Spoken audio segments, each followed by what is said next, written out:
Whenever somebody asks you the question, what has racism done to stop you, or has racism stopped you from progressing, that is simply a bad faith argument. That is a bad faith question. It is a disingenuous question. It is a question of deflection. It is just simply a question that is based in logical fallacy. The first part of that I want to bring up is just simply because it uses as absolutist term. What has racism, or has racism stopped you from progressing? That word stop is that absolutist phrase or a term.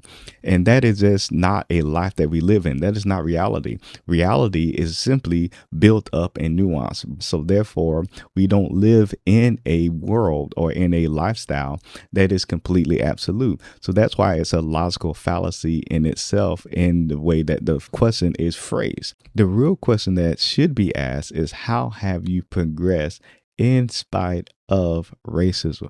That is a question that is actually a true question. It is a question that is built in nuance. It is a question that actually acknowledges the accomplishment of us as a people. It acknowledges the fact that we are just simply a people that, in spite of the barriers that you place in front of us, we find a way to lift ourselves up. And the last part of this, the thing I really want to lift up when asked that question, and why it's really a question of deflection, logical fallacy, and all of that, is just simply racism should not even exist.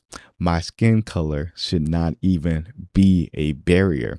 And the real answer to that question is, how has racism stopped you from progressing?